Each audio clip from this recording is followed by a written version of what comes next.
Grace Maher, the Development Officer at the Irish Organics Association, joins me now. Grace, less than 2% of agricultural land in Ireland is in organics, and we're actually the second lowest in Europe in organics. Why is that? Well, that's an interesting question, Claire. I mean, it's something we're continually asking ourselves because it is very low. The European average is about 5 or 6%, with some countries as high as 20%. So at 1.8%, it is very low. And we would obviously like to see more farmers coming into organics because the market is there. So there's various reasons why people are slower to convert. One can be, the age demographic, because people don't like to take on something new. Another can be that people will say, well, sure, we're almost organic anyway, but we just won't bother with certification, which for us is a frustrating response because obviously the market is there and the market wants more organic products. So, looking forward, we would just like to see more farmers in Ireland consider the organic option because there's certainly market opportunities out there. But to explain why we're so low, it's very difficult to explain. Because the Irish agri-food industry really does sell itself on the clean, green, environmentally sustainable, environmentally friendly, which are all part of the organics story. Are there limitations there in terms of access to market opportunities? You identified that Ireland is, known as the food island in terms of green food production.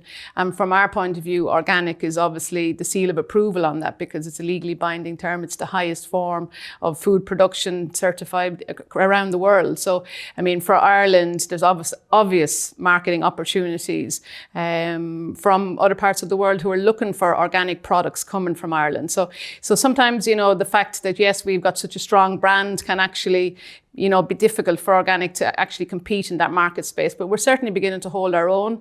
And we're constantly being contacted by big players abroad who are looking for certified Irish organic products. In terms of the criteria to be certified organic, can you just outline what needs to be achieved? Okay, so essentially, if you're a farmer considering organic farming, you need to go into conversion. So there's a 2-year conversion period. And once you get through that 2-year conversion period, you get your full organic symbol where you can sell your product as organic. So in that 2-year conversion period, you must farm organically, but you can't sell your produce as organic.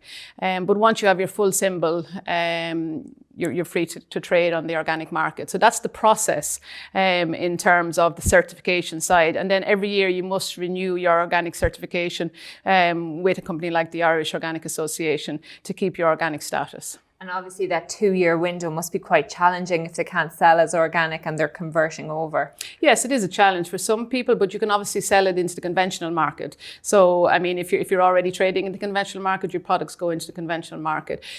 So for some people, it's not really a major issue. And that 2-year period is actually welcomed by a lot of farmers. Initially, they see it as maybe a drawback to going organic, but actually what a lot of them will say to us after the 2 years, it was really good to have that 2 years to just dip your toes into the market, see what's going on, like to learn about organic production, because obviously it's a different production system. So that 2-year period, and it actually goes really quick. So overall, I think farmers are actually quite happy with the conversion period, even though initially they may see it as a drawback to going organic. Currently, there's about 1,700 or so in organics, or farmers in organics at the moment in the scheme. And we'll get on to the reopening of the scheme in a minute. But just in terms of what farmers, what production enterprises are really achieving good results at the moment in organics, where are you seeing that the most gains are being made? Well, the most gains, I suppose, tend to be on the cereal end of things because there's a big demand for products like organic oats, which is going for human consumption. Obviously, then there's animal feed demands, dairy, horticulture. Anecdotally, a lot of our growers that we work with, they can't keep up with demand. So right across the board, there are opportunities. A little bit slower in some of the traditional markets like the lamb, where just basically people aren't eating as much lamb. And that's both conventional and organic. So when you take a premium product and put it on the market, it can be a little bit more challenging to get the premium price. So, but overall, the sector is extremely buoyant. And really those areas are, where there's market deficits, there's certainly opportunities for farmers. And the department has reopened the scheme this week on a targeted basis. What's your response to the announcement? Well, obviously, we welcome the opening of the scheme because we've been calling for the last number of years. And it is a targeted scheme, so it's focusing on tillage, horticulture and dairy. And that's essentially based on market demands. This is where the market deficits lie. We're importing products in those areas to meet the current demand, and that's not to look at future growth opportunities.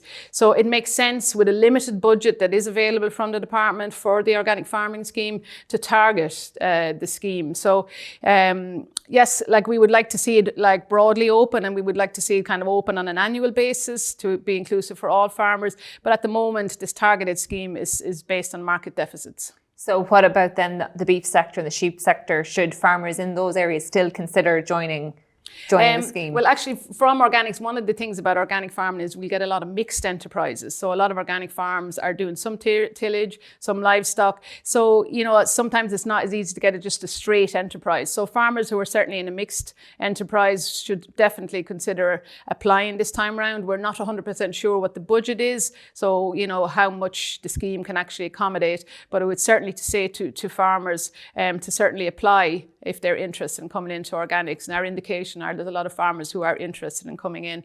And the scheme closes on the 19th of December. So it would certainly be worthwhile applying.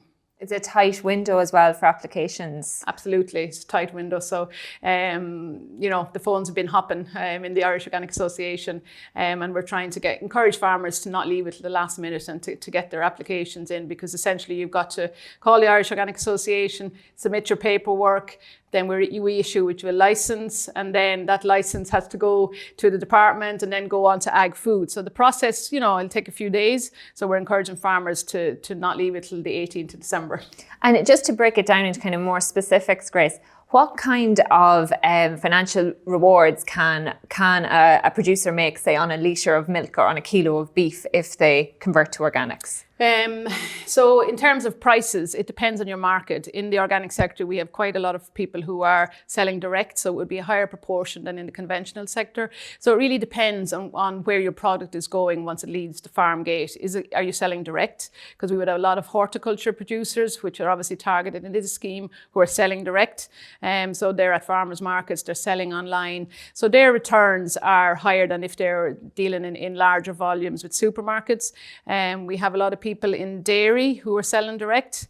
So it's quite, in terms of returns, to kind of give a broad overview of the returns, it's a little bit challenging. So say for instance, organic oats, roughly on a hectare of organic oat production, you're probably talking about the region of about €800 profit once your margins once your costs are taken out. And what about the pitfalls, Grace? What kind of advice would you give to farmers that are considering joining? Where are you seeing the pitfalls over the last few years? Well, generally speaking, what we're seeing in the last few years, and the last scheme opened in 2015, is that farmers are actually coming in quite prepared. They've done their research. They've gone to visit organic farms. They've spoken to organic farmers. They've spoken to us. So they've done a lot of their research, and converting to organic production isn't something that you just do overnight. And that actually stands to a lot of farmers. So once they've come in, they know where they're going to sell their product. But one of the challenges is actually on the production side. It's a different mindset to producing food organically. You can't go out with the bag of fertilizer, with the pesticides. So you need to be very organized. You need to yeah, absolutely, on everything. On the crop side of it, you need to employ quite a strict rotation system, which will help with your soil fertility, which will also, help if you run into problems with pests and disease. So you're always trying to reduce your exposure to problems on the farm. On the livestock side of it, you have to be prepared. I mean, obviously, if animals are sick, you need to have a herd health plan drawn up. So there's a lot of preparation involved in organics, and the old saying of you have to be a really good farmer to be really good conventional farmer to be a good organic farmer still holds true. But generally speaking, when people come into organics, there's a very low fallout. I mean, we probably over the years we've looked at our statistics, and there's probably about 3% fallout, which is very small. So when farmers come into organics, even though initially they might be a little bit wary, just, a little bit nervous really is what it is. But once they come in, they really like the farming system, and very few of them actually leave, even though they come in initially, a bit skeptical. And agriculture faces just such challenges down the road in terms of climate change and meeting emission targets and farming sustainably. Do you envisage that there will be a bigger move away from more kind of conventional methods of farming in the future towards organics because it tends to tick more of those boxes? Well, absolutely. And the climate change, organic farming delivers, and I think consumers are becoming more aware about that. And the question of delivery of public goods, from consumers demanding delivery of public goods for food that's being produced within the EU. And that's what a lot of the subsidy system is based on. So I think we have to seriously address our climate change targets. And obviously the issue of Ireland paying out large sums of money in terms of fines will concentrate the minds, because at the moment we're not managing to decouple our emissions targets with regard to what we're producing. So I think we need to seriously look at climate change, and organic has lots of options to offer on climate change. And that alone, it delivers, it's what the consumer wants. We look at the European market, the European organic food market has grown exponentially. It's currently valued about 33 billion. And I think Irish farmers need to actually step up and claim a little bit more of that market. Germany, the organic market is worth 10 billion. France, it's worth 7 billion. The Danes are up there as well. And those countries are open for business. They want product, they want organic product. And I think Irish farmers have a real opportunity on their doorstep. I know it's challenging in terms of the market ahead with Brexit. We don't know which way things are going to go. But in terms of the market is there for organic product, and also, as you say, delivering on environmental benefits. And I think organic ticks a lot of boxes in those contexts. We're also looking at the reform of the Common Agricultural Policy now post-2020. What changes would you like to see being brought in for the organic scheme into the future?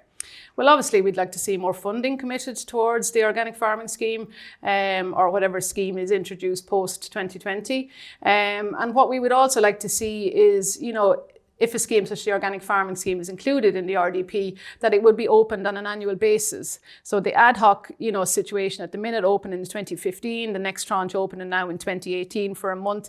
It can be quite difficult for farmers to actually plan on that basis. So we would like to see a scheme opening annually, so farmers can come in, and it would be a more sustainable approach to it.